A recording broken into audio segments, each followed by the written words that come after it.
KG tomato নিয়ে এসেছি sauce বানানোর জন্য। পরিষ্কার করে আমি টমেটোগুলো ধুয়ে নিয়েছি। টমেটোটা 4 ফাল করে আমি কেটে নেব সুন্দর করে। আর এই যে বোকাটা এইভাবে বাদ দিয়ে দেব।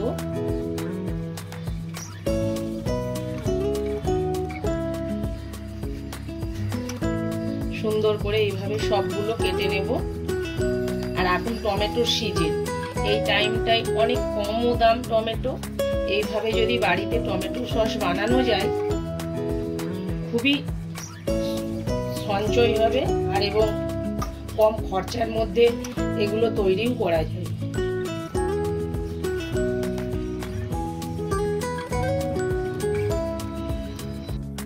জল দিয়ে দিয়েছি।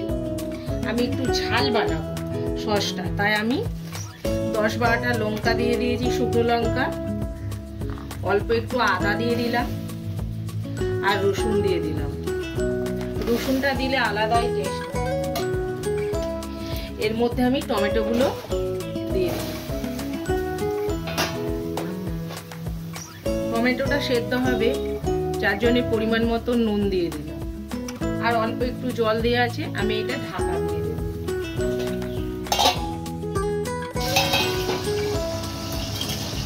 দেখুন কত সুন্দর সেদ্ধ হয়ে গেছে। এটা ঠান্ডা হয়ে যাক, দিয়ে আমি মিক্সিতে গুঁড়ো। দেখুন সেদ্ধ হয়ে গেছে। এটা ঠান্ডা হলে মিক্সিতে আমি পেস্ট করে নেব। আর দেখুন কত সুন্দর সেদ্ধ হয়ে গেছে। ঠান্ডা হয়ে গেলে মিক্সিতে না বাটলে মিক্সির বোলটাই খারাপ হয়ে যাবে, তাই আমি বন্ধ করে দিলাম। এটা হয়ে গেছে।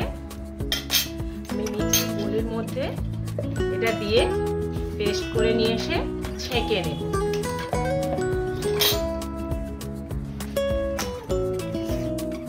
আমার ছাঁকনি নেই, তাই আমি এই রাইস যে জল ঝরিয়ে নিই সেই জন্য তাতেই আমি করে নিই, ছেঁকে নেব। এই যে মিক্সিতে পেস্ট করে এনেছি, দেখুন কত সুন্দর কাইটা পড়ছে।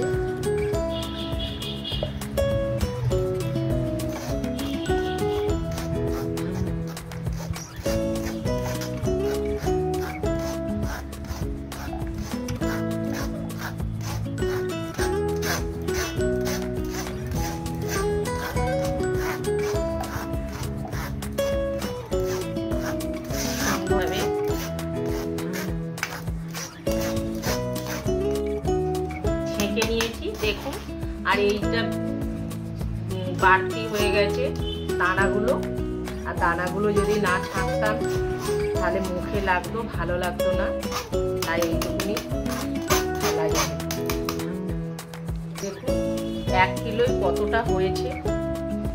এবার দেখুন আমি কিভাবে তৈরি করছি সসটা।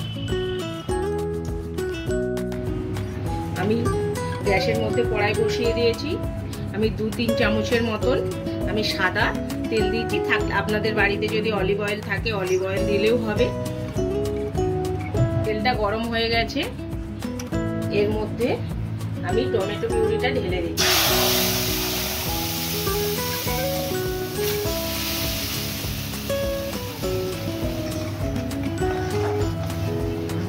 মিডিয়াম আঁচের মধ্যে করতে হবে, গ্যাসটা জোর দিলে হবে না, কেন কড়াইতে লেগে যাবে। আর এটা বড্ড ফাটে, ছিটকি ছিটকি গায়ে আসবে, তাই আস্তে করে গ্যাসটাকে সিমে রাখতে হবে।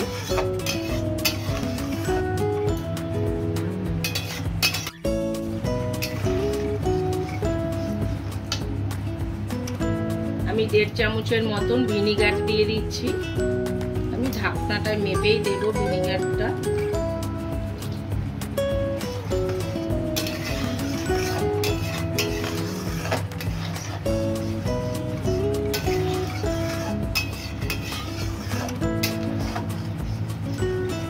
এই বাটিটার 1 বাটি চিনি দিয়ে দেব।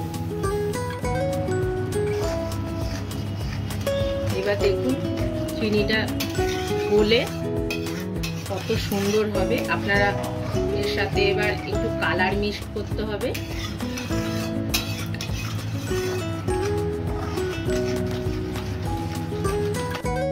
দেখুন সসটা আমার রেডি হয়ে গেছে। আর এরকম একটা ছোট্ট জায়গা নিতে হবে, যাতে দেখতে হবে এই যে সসটা একদম পারফেক্ট হয়ে গেছে। দেখুন আস্তে আস্তে এটা গড়াচ্ছে, মানে আমার সসটা রেডি।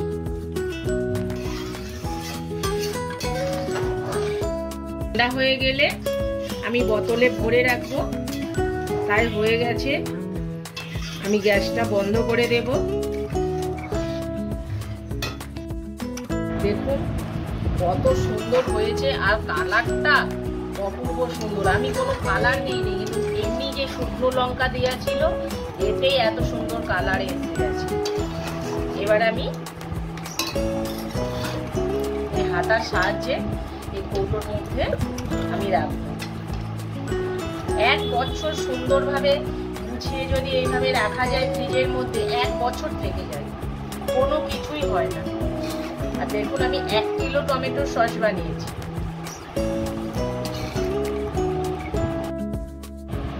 দেখুন কত সুন্দর কৌটোর মধ্যে ঢেলে রেখেছি। এইভাবে 1 বছর যদি আপনারা রেখে দিতে পারেন অবশ্যই ভালো লাগবে। আর ভালো লাগলে অবশ্যই লাইক কমেন্ট